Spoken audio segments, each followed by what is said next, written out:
The invisible child. While my brothers got everything handed to them on a silver platter, I was the one left to figure life out on my own. But when I decided to cut my parents off completely, they didn't just take it badly. They completely lost it, and what followed was beyond anything I could have expected. From as far back as I can remember, my parents treated my two older brothers like kings. I'm not exaggerating, kings. Birthdays were like mini royal events. Balloons, catered food, and enough gifts to stock a small toy store. For me, a card, if they remembered, and maybe a slice of leftover cake from someone else's party. I'd sit at the table, trying to force a smile, while my brother showed off their latest gadgets or designer sneakers. Everything in our house had an unspoken hierarchy. My brothers were at the top, and I was at the very bottom, beneath even the dog. I sometimes joked to myself. They always had new clothes that my mom spent hours picking out at the mall. I, on the other hand, got their hand-me-downs. And trust me, they weren't the kind of hand-me-downs you'd see on trendy thrift store racks. They were torn, faded, and occasionally stained. I still remember trying to patch up a pair of jeans in middle school because they were the only decent pair I had left. At first, I thought maybe I just wasn't good enough. I wasn't as loud or charming as my brothers, who seemed to effortlessly draw people in. I worked hard in school, though, and managed to pull off decent grades. I even helped out around the house way more than they did. But no matter how much effort I put in, I was still treated like an afterthought. My brothers, on the other hand, could do no wrong. There was one time my oldest brother, James, crashed my dad's car into a mailbox. I thought my parents would finally lose it, maybe yell at him or ground him for a few weeks. Instead, they brushed it off, saying, "Accidents happen." A week later, James had a new car, complete with a shiny red bow on top. Meanwhile, I was scolded for spilling a glass of water on the dining table. It was like living in an alternate reality where fairness didn't exist. The favoritism wasn't just obvious. It was soul-crushing. One Christmas stands out in my memory. My brothers each got a stack of neatly wrapped presents, video games, a drone, and even a pair of tickets to a concert they'd been dying to see. When it was my turn, I unwrapped my lone gift, a pair of socks. Not even nice ones, just plain white socks that came in a multi-pack. I remember sitting on my bed that night, staring at those socks and wondering if they'd even noticed how little effort they put into my gift. The worst part was the way they always managed to twist things around to make it seem like I was the problem. Whenever I tried to bring it up, my mom would say something like, "Oh, stop being so dramatic. We love all our kids the same." My dad would chime in with, "You know we do everything for the family." But their actions told a completely different story. It wasn't just about the gifts or the attention. It was about the message they were sending. I didn't matter. At least not as much as my brothers did. It made me question everything. My worth, my abilities, even whether or not I deserve happiness. I kept hoping things would change, that maybe one day they'd notice me or treat me the same way they treated my brothers. But the older I got, the more I realized that day wasn't coming. And the more I realized that, the more I started to resent them. Growing up in their shadow wasn't just lonely. It shaped the way I saw the world. It taught me to be independent, sure, but it also taught me that love and attention weren't things I could count on. Not from them, anyway. That realization was painful, but it was also the first step towards something bigger. Something I wouldn't fully understand until years later. I still remember the day I got my acceptance letter. It was this crisp white envelope, and when I opened it, the words practically leaped off the page. Congratulations. I had gotten into my dream school, a university I had spent years working toward. I can't even describe the joy and relief I felt. All the late nights studying, the stress over finals, and the hours I spent juggling school and part-time jobs had finally paid off. I thought, this is it. This is the moment they'll finally see me. This is the moment they'll be proud. That evening, I gathered up the courage to tell my parents. I walked into the living room, where my mom was scrolling on her phone and my dad was watching TV. My hands were shaking as I held the acceptance letter out to them. "I got in," I said, my voice trembling with a mix of excitement and nerves. My mom glanced at the letter for about 2 seconds before handing it back. "Oh, that's nice," she said, her tone as flat as if I told her I was going to the grocery store. My dad didn't even look away from the screen. He just muttered, "Good for you." That was it. No celebration. No hugs. No words of encouragement. Nothing. I stood there, holding the letter, feeling my excitement drain out of me like someone had pulled the plug. Later that week, I overheard my parents talking about the extravagant honeymoon they were gifting my brother and his fiancée. A full week in the Caribbean, complete with a stay at a luxury resort. I couldn't believe it. They were willing to spend thousands of dollars on a vacation for my brother, but when I brought up the idea of helping me with college expenses, they said they didn't have the budget. I remember sitting in my room that night, staring at the acceptance letter on my desk. For years, I had worked so hard, not just for myself, but because I thought it would make them see me. I thought that maybe, just maybe, this would be the thing that earned me their approval. But instead, it was just another reminder of how little I mattered to them. That was the moment something inside me broke. It wasn't a loud, dramatic break. It was quiet, like the slow crack of ice underfoot, but it was a break nonetheless. From that point on, I decided I couldn't keep living like this. I couldn't keep bending over backward for people who couldn't even muster up the effort to care. If they weren't going to invest in me, then I would invest in myself. I started applying for scholarships like my life depended on it. Every spare moment I had was spent writing essays and filling out applications. I picked up extra shifts at the diner where I worked, sometimes staying late to clean up just to make a little more cash. I even started selling some of my old things online, anything to scrape together enough money to cover tuition. When the time came, I packed up my things and moved out. It wasn't some big dramatic farewell. I didn't even tell them I was leaving until the day of. My mom barely looked up from her phone when I told her, and my dad just said, "Good luck out there." It was as if they didn't care that their youngest child was walking out the door. At first, it stung. I kept wondering if they'd call or text to check in on me, but days turned into weeks and weeks turned into months. The silence was deafening. But over time, I realized it was also freeing. For the first time in my life, I wasn't constantly trying to prove myself to people who couldn't be bothered to notice. I threw myself into my new life with everything I had. Balancing classes and 2 part-time jobs wasn't easy, but it felt good to be working towards something that was mine. I didn't have anyone to fall back on, but I also didn't have anyone holding me back. Occasionally, I'd get a text from my mom, usually asking for something, help with her phone, advice on a recipe, things like that. But not once did they ask how I was doing or if I needed anything. It was clear that I was on my own. Looking back, leaving was the best decision I ever made. It wasn't just about escaping their neglect. It was about reclaiming my sense of self. For the first time, I started to believe that I deserved better, not just from them, but from life in general. But even as I moved forward, a part of me still held on to the hope that one day they'd realize what they'd lost.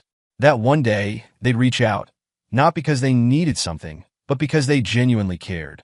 Little did I know that hope would lead to a series of events I could never have anticipated. By the time I graduated college, I had all but given up on the idea of having a real relationship with my parents. They didn't come to my graduation, didn't send a card, and didn't even bother to call. I wasn't surprised, though. I had learned to expect nothing from them, and in a strange way, that made it easier to move forward. I focused on my career and worked my way up in a field I genuinely loved. It felt good to finally have something that was mine, something I had built with no help from anyone. I moved into a small but cozy apartment, made a few good friends, and even started dating someone who treated me with more kindness than I'd ever experienced at home. For the first time in my life, I felt like I was in control. My parents, however, remained consistent in their inconsistency. They never reached out to check on me or ask how I was doing. The only time I heard from them was when they needed something. My mom once called in a panic because she couldn't figure out how to back up her phone. Another time, my dad sent me a curt text asking for advice on buying a new laptop. No hello or how are you? Just what's the best laptop for under $500? At first, I tried to stay polite. I'd reply with a quick answer or offer to help. But the one-sidedness of it all started to wear me down. Every interaction felt transactional, like I was nothing more than a convenient resource they could tap into when it suited them. The final straw came at a family event I almost didn't attend. My younger cousin was getting married, and my parents were hosting a big dinner for extended family the night before the wedding. I hadn't seen them in months and wasn't sure if I even wanted to go, but my cousin had always been kind to me, so I decided to show up for her. The moment I walked in, I could feel the awkwardness. My mom gave me a quick once-over, then plastered on a fake smile and said, "Oh, look who decided to grace us with her presence." My dad chuckled, adding, "The one who never calls or visits. How generous of you to show up." I froze. It felt like the air had been knocked out of me. They weren't just brushing me off this time. They were actively humiliating me in front of our entire family. I wanted to say something to defend myself, but the words caught in my throat. Instead, I plastered on my own fake smile and sat through the dinner, barely speaking.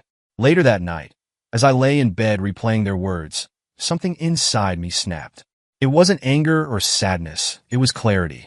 I realized I didn't owe them anything. Not my time, not my attention, not even my replies to their texts.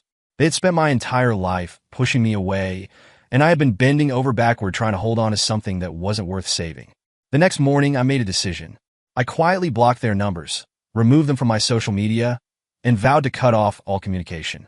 For the first time, I wasn't doing it out of anger or spite. I was doing it for my own peace. At first, it was strange not having their occasional texts or calls, even if they were rare and shallow. But as the days turned into weeks, I felt something I hadn't felt in years: relief. The constant knot of anxiety in my chest started to loosen, and I began to focus fully on my own life. That peace didn't last long, though. My parents weren't the type to let things go quietly, and their reaction to my silence was louder than I ever could have imagined. The silence didn't last long. I had been living in blissful quiet for about 2 weeks when my phone buzzed with a voicemail notification. I hesitated before playing it, already dreading what I might hear. It was from my mom, and her voice was thick with forced emotion. "Hi, honey," she began, her tone dripping with exaggerated sweetness. "I don't know why you're ignoring us, but I just want you to know that family is everything. We're your parents, and we love you no matter what. We miss you. Please call us back." I deleted it without responding. A few hours later, my dad sent a text. Unlike my mom's attempt at emotional vulnerability, his was blunt and accusatory.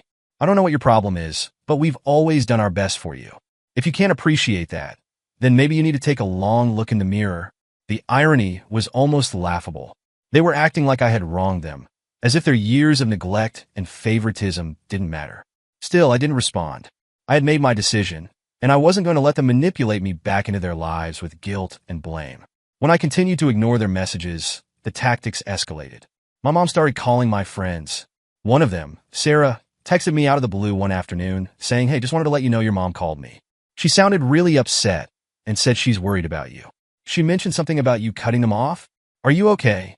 I could practically feel the heat rising in my face as I read the message.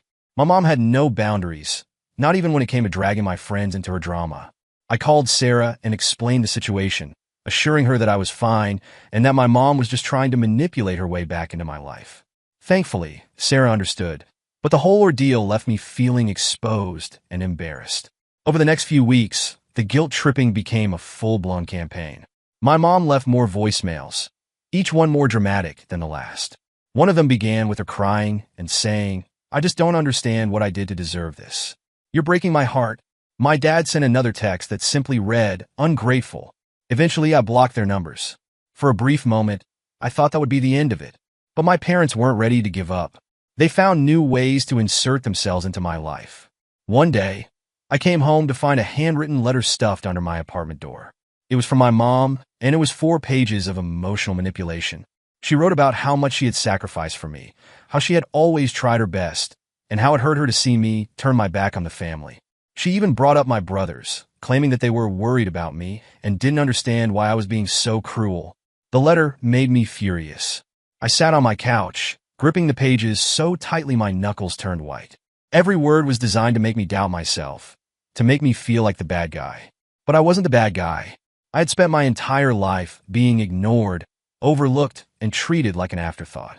Cutting them off wasn't cruel, it was survival. I tore the letter into pieces and threw it away. That didn't stop them, though. A few days later, another letter appeared. Then another. My mom started showing up at my workplace, waiting outside during my lunch breaks and trying to catch me as I left. The first time it happened, I pretended not to see her and walked straight to my car. But the second time, she cornered me. "Why are you doing this to us?" she asked, tears streaming down her face. "We're your parents. Don't you care about us at all?" I stood there, feeling a mix of anger and sadness. "Do you care about me?" I shot back. "Because you've had 20 years to show it, and all you've done is prove that I don't matter to you." She gasped, as if I had slapped her. "That's not true," she said. "We've always loved you." "Words are easy," I said. "Actions are what matter, and your actions have always said the opposite." I walked away before she could say anything else. After that, I filed a formal complaint with my workplace, asking security to keep an eye out for her. I also made sure to let my building management know that I didn't want her or my dad on the premises. For a while, it seemed like things were finally quieting down, but I should have known better. My parents weren't the type to let things go. They were determined to claw their way back into my life, no matter how much damage they caused in the process. Their next move would take things to a whole new level, one I wasn't prepared for. It was an ordinary Wednesday evening. I had just finished a long shift at work and was looking forward to collapsing on my couch with some takeout and a mindless TV show. As I pulled into the parking lot of my apartment complex, I noticed a familiar car parked near the entrance. My heart sank.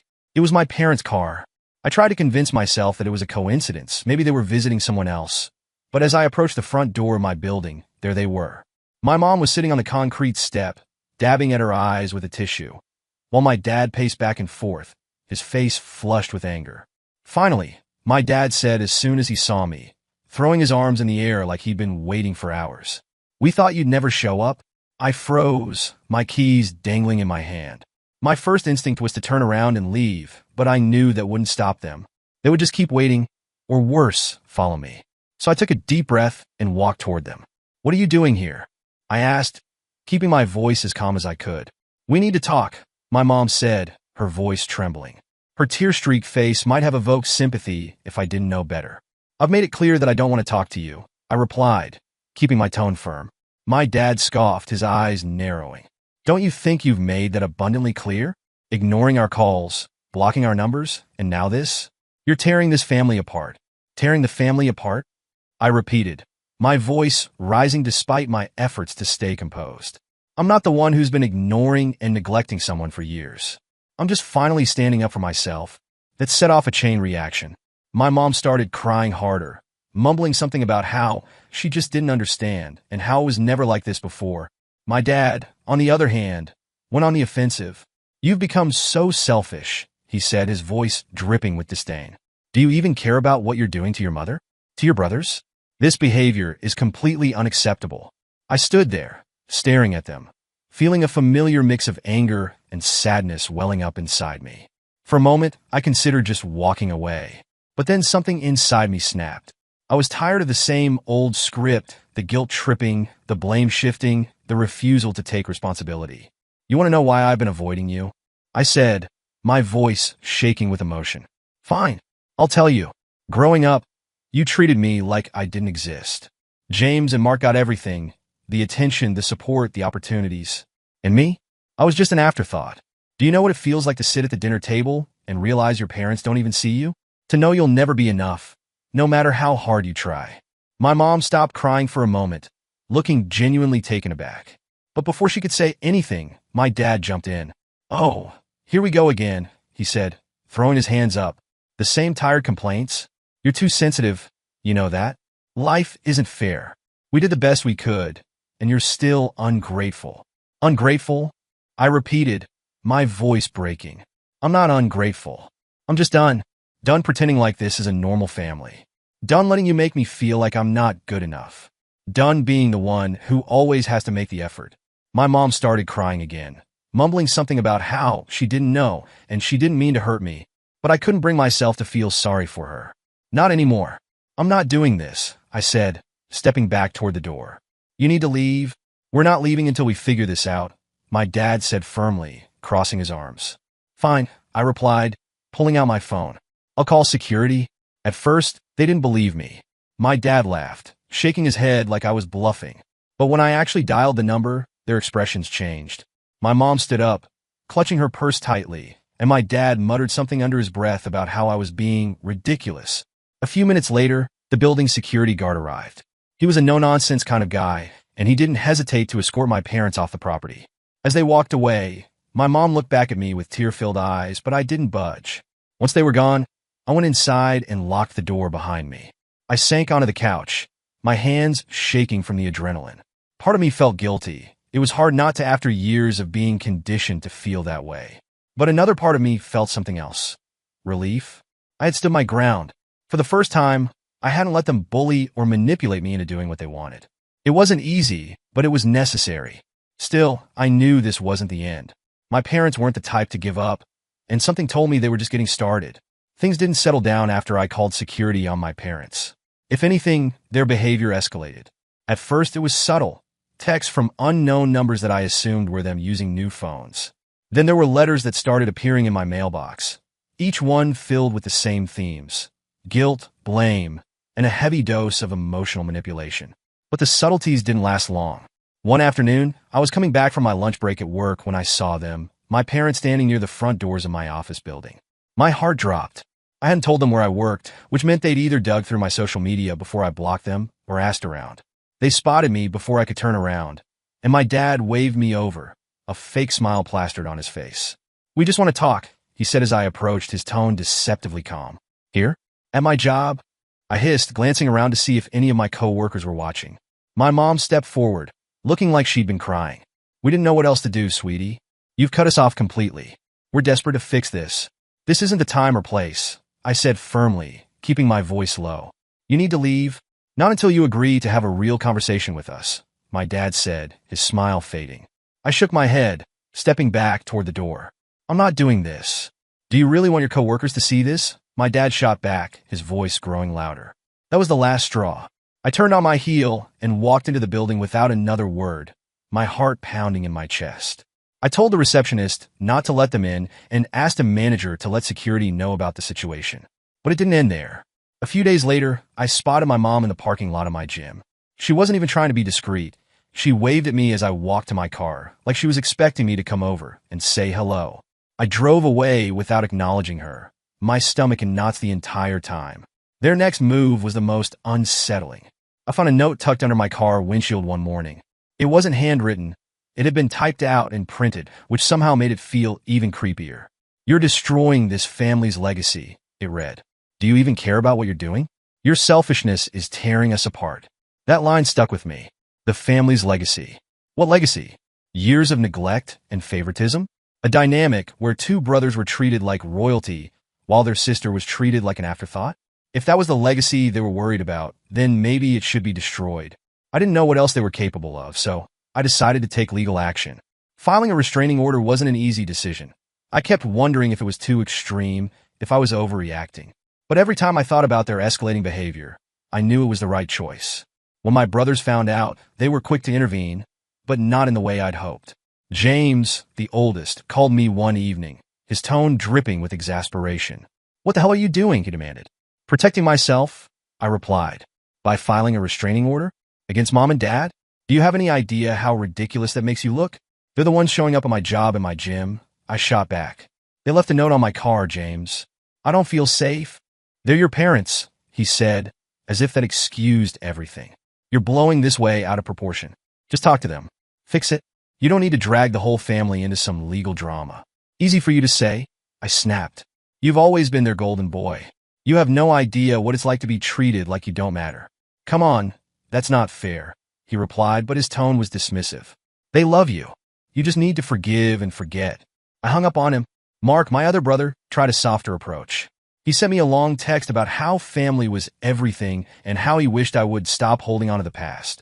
It was all so easy for them to say. They hadn't lived my life. They hadn't grown up being ignored and overlooked. They hadn't spent years trying to earn the approval of people who couldn't be bothered to care. For a while, I started to doubt myself. Was I being too harsh? Was I making things worse than they needed to be? But every time I thought about caving in, I remembered the fear I felt when I saw my mom at the gym, or the anger that surged through me when I read that note on my car. No, I wasn't the problem. They were, and cutting them off was the only way to protect my peace. Still, I couldn't shake the feeling that this was far from over. My parents had already proven they weren't willing to let go easily, and deep down, I knew they had more tricks up their sleeves. The question wasn't if they would escalate again, it was how far they would go. Months passed, and for the first time in years, I felt like I could finally exhale. No unexpected visits, no guilt-laden voicemails, no tense confrontations in my workplace or gym. The silence wasn't just peaceful, it was liberating.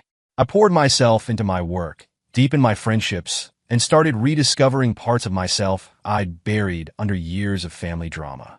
I had assumed that this quiet meant my parents had finally accepted my decision to cut ties. Maybe they had gotten tired of chasing me, or perhaps they had just moved on. Either way, I didn't dwell on it. I was too busy rebuilding my life to spare much thought for the wreckage I had left behind. Then, one afternoon, as I sifted through the usual stack of bills and junk mail, I noticed an envelope with my mother's handwriting on it. I froze, staring at the familiar slanted script that had once labeled my childhood lunchboxes. Curiosity outweighed caution, and I carefully opened the envelope. Inside was a neatly folded letter, written on stationery I vaguely recognized from her desk at home. As I read the first few lines, my stomach flipped. It was an apology. The words felt surreal, like they didn't belong to her. She admitted they had treated me unfairly, acknowledging the favoritism that had always been the unspoken truth in our family.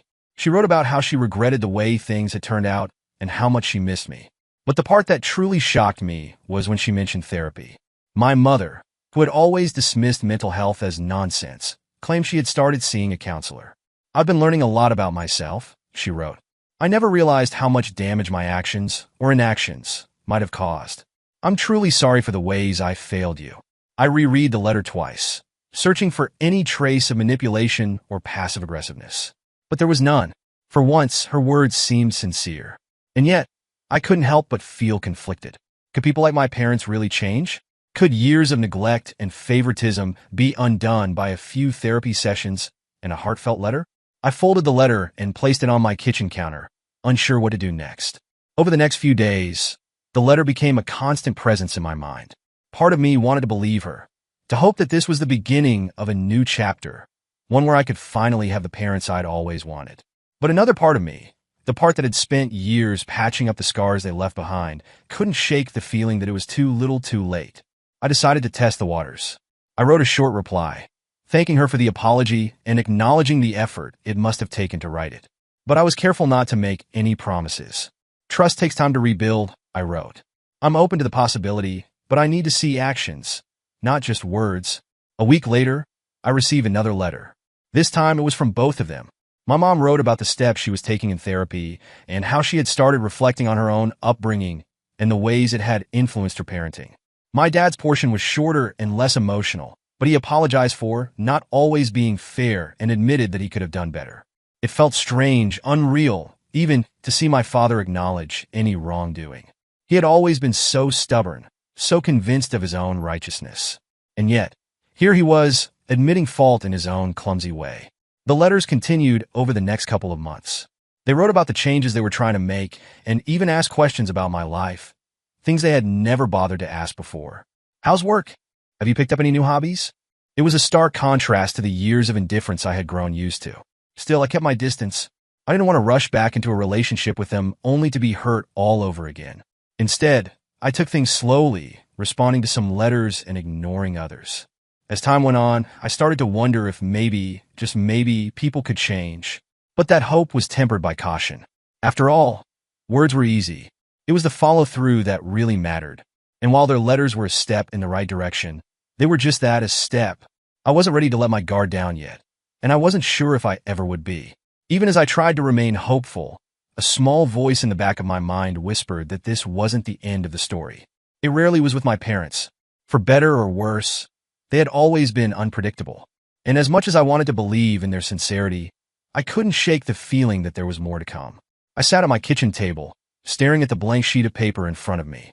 The letter from my mom sat nearby, folded neatly, but still weighing heavily on my mind. Her words, apologies, regrets, and promises of change lingered in my head like an echo. I had spent so much of my life wishing for acknowledgement, for any sign that my feelings mattered to them. And now here it was, but I couldn't shake my doubt. What if this was just another tactic? What if they said all the right things now, only to revert to their old ways once I let my guard down? After a long pause, I picked up my pen and began writing. I kept it short, thanking her for the apology and acknowledging the effort it must have taken to write it. "I appreciate what you've said," I wrote, "but trust takes time to rebuild. I'm open to the possibility of repairing our relationship, but I need to see consistent effort." I mailed the letter the next day, half expecting that it would go unanswered or spark a defensive response. To my surprise, my mom replied within a week. Her tone was patient, understanding even. She didn't try to rush me or demand more than I was willing to give. Instead, she wrote about her continued therapy sessions and the things she was learning about herself and her parenting. Her words felt genuine, and for the first time in years, I began to wonder if maybe change was possible. Over the next few months, we exchanged letters. They started out cautiously formal, like two strangers feeling their way through unfamiliar territory. But slowly, the tone shifted.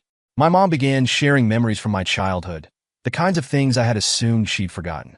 She wrote about how she regretted not being more present for me, how she wished she had been more aware of how her actions affected me. My dad, to my surprise, wrote a few times as well. His letters were shorter and less emotional, but he admitted to mistakes in his own brusque way. I know I wasn't always fair, he wrote in one letter. I'm sorry for that. I'm trying to be better. It was strange seeing these small glimpses of vulnerability from the man who had spent most of my life deflecting blame. It didn't erase the years of hurt, but it was a start. Despite their efforts, I wasn't ready to see them in person. The wounds were still too fresh, and I needed time to process everything without the pressure of face-to-face interaction. My mom seemed to understand that, never pushing me to move faster than I was comfortable with. For a while, it felt like progress. I started to think that maybe, just maybe, we could find a way to have some kind of relationship again. I wasn't naive enough to believe things would ever be perfect, but even a small improvement felt like a victory. Then came the dinner invitation. It arrived in the mail one evening, tucked inside a card that read, "Thinking of you." My mom had written a note inside, inviting me to a family dinner at their house. "No pressure," she wrote. "Just a casual evening to reconnect. Your brothers will be there too. It would mean so much to have everyone together again." I stared at the card for a long time. Part of me wanted to say yes, to take that next step toward reconciliation. But the thought of sitting at that table, surrounded by the same dynamics that had caused me so much pain, made my chest tighten. I decided to decline, writing back that I wasn't ready for an in-person meeting yet. My mom replied graciously, saying she understood and that the invitation would always stand. It was a relief, but also a reminder that I was still walking a fine line between hope and caution. Things seemed stable for a while after that. The letters continued, each one building a fragile bridge between us. But just when I started to feel like we were making real progress, everything fell apart. It started with a text from my cousin, who had always been something of a family gossip. "Hey, just thought you should know, your parents were talking about you at the last family gathering. They said you've been distant and overly dramatic." My stomach dropped as I read her message. I couldn't believe it. After months of apologies and promises of change, they were still painting me as the problem behind my family's dysfunction. At first, I told myself it was just a misunderstanding. Maybe my cousin had misinterpreted their words or exaggerated the story. But when I confronted my mom in my next letter, her response confirmed my fears. "I didn't mean anything by it," she wrote. "I was just trying to explain to the family why things have been difficult between us. I never said anything bad about you." Her words felt like a slap in the face. After everything we had talked about, after all the promises to take responsibility, she was still deflecting blame and minimizing my feelings. The final blow came when I found out they had been forwarding parts of my letters to my brothers, sharing the private conversations we had been having. My cousin sent me a screenshot of a group text between my parents and my brothers, where they were dissecting my words and debating whether or not I was being unreasonable. I felt sick. The trust one had so cautiously extended to them was shattered in an instant. I wrote one final letter, cutting straight to the point. "This is exactly why I was hesitant to reconnect," I wrote. "You promised to take responsibility for your actions, but instead, you've turned this into a game of damage control. I can't keep doing this." I mailed the letter and blocked their numbers again, this time with a sense of finality. For months, I let myself hope that things could be different, that my parents could truly change. But in the end, their actions proved otherwise. And while it hurt to close that door again, it also felt like reclaiming my power. I wasn't going to let them hurt me anymore. I was on my way home from work when my phone buzzed with a call from my aunt. She was one of the few family members I still spoke to, a neutral party who had always stayed out of the chaos between me and my parents.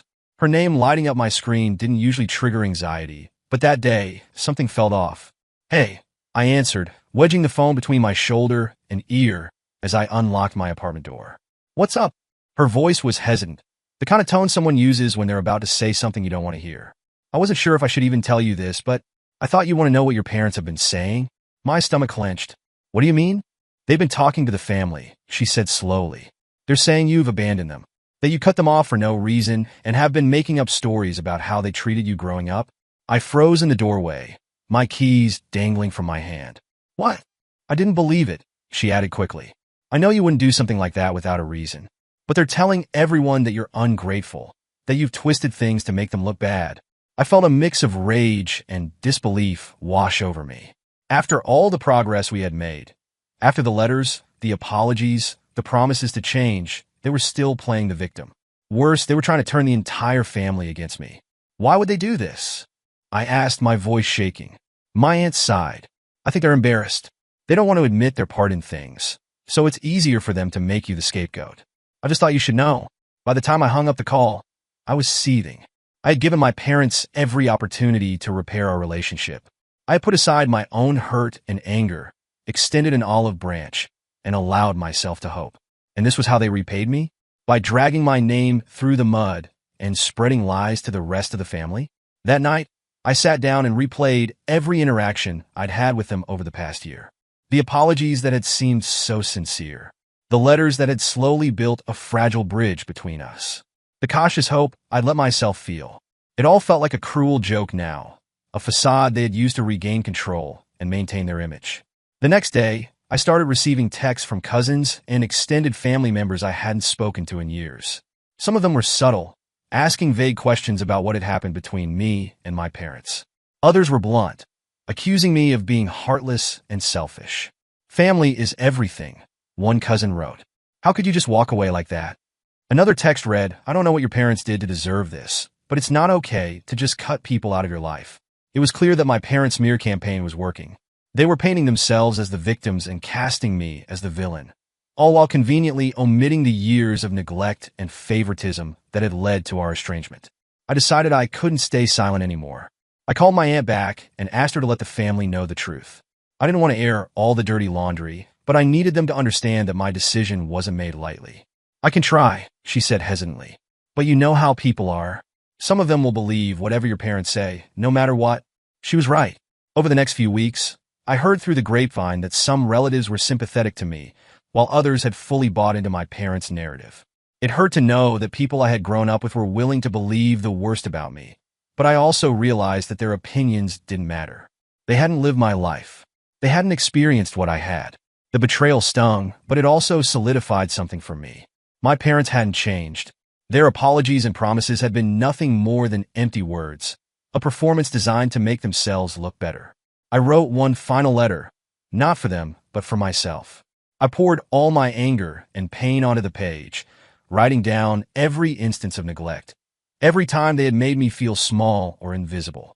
It was cathartic, a way to release the burden I had been carrying for so long. When I was done, I folded the letter and put it in a drawer. I didn't need to send it. They didn't deserve to read it, and I didn't need their acknowledgement to move on. I finally accepted that I would never get the parents I deserved, and that was okay. I had spent so much of my life chasing their approval, trying to fix something that was never mine to fix. Now I was done. Cutting them off again wasn't just an act of self-preservation. It was an act of self-love. For the first time, I wasn't making decisions based on guilt or obligation. I was choosing myself, and that was a victory they could never take away. It's been several years since I last spoke to my parents. When I think back to those turbulent years, it feels like I'm looking at someone else's life. The weight of their neglect and the pain of their betrayal once consumed me. But now, they feel like distant memories, scars I've learned to live with, but no longer let define me. In the years since cutting them off, I've built a life that feels authentically mine. It wasn't easy at first. For a long time, I struggled with guilt, second-guessing whether I had made the right decision. Society loves to tell us that family is everything, that blood is thicker than water, and that cutting off your parents is an unforgivable act. But over time, I realized that those cliches didn't apply to me. Family isn't just about blood. It's about love, support, and respect. And those are things I had never truly received from my parents. So, I made the choice to create my own family, one made up of people who genuinely cared about me and wanted to see me thrive. I started small, focusing on the relationships that had always been steady and nurturing. My best friend Sarah became like a sister to me, offering endless encouragement on the days when the doubt crept back in. I reconnected with my aunt, who had always quietly supported me from the sidelines, and we built a bond stronger than ever before. Work became another cornerstone of my life. I threw myself into my career, finding joy and fulfillment in a job I was passionate about. The sense of accomplishment I felt was no longer tied to the hope of impressing my parents. It was entirely for me. Eventually, I found love, too. My partner, Alex, came into my life during a time when I was still healing, and their patience and kindness were exactly what I needed. They never tried to fix me or push me to reconcile with my family. Instead, they stood by me as I navigated the complicated emotions that came with my decision. Over time, the ache of losing my parents faded. It wasn't that I forgot about them or the years of hurt they caused. But I stopped letting those memories take up so much space in my mind. I stopped waiting for them to change, stopped hoping for an apology that would magically make everything better. Sometimes I still wonder if they've changed. I wonder if they regret how they treated me, or if they ever think about the daughter they pushed away. But I've come to understand that their growth, or lack thereof, isn't my responsibility. Even if they have changed, it doesn't erase the past. It doesn't undo the years of neglect or the pain they caused. And I've learned that forgiveness doesn't mean opening the door to them again. It doesn't mean pretending everything is okay or giving them another chance to hurt me. Forgiveness, for me, has been about letting go. Letting go of the anger, the resentment, and the weight of their actions. I forgave them not for their sake, but for mine, because carrying that pain around was like dragging a heavy anchor behind me. Letting it go was the only way I could truly move forward. Now my life feels lighter. I've surrounded myself with people who love me for who I am, not for what I can do for them or how well I fit into their expectations. My days are filled with laughter, meaningful connections, and a sense of purpose. There are still moments when the past creeps up on me, like when I see a parent proudly cheering for their child at an event, or when I overhear someone talking about their close relationship with their mom or dad. In those moments, there's a pang of sadness, a fleeting sense of what could have been, but it doesn't linger, because I know that I made the right decision. Cutting my parents off wasn't about punishment or revenge. It was about survival. It was about protecting myself and choosing happiness over obligation. I'm not angry anymore. I'm not bitter, and I don't dwell on what I've lost. Instead, I focus on what I've gained: freedom, peace, and a life that feels genuinely fulfilling. When I think about the girl I used to be, the one who desperately wanted her parents to notice her, to love her, to value her, I feel a mixture of sorrow and pride. Sorrow for what she endured, and pride for how far she's come. I used to think that being free meant cutting ties, but now I know it's so much more than that. Freedom is about reclaiming your own story, deciding how you want to live, and choosing joy even in the face of pain. And honestly, that's the best feeling in the world.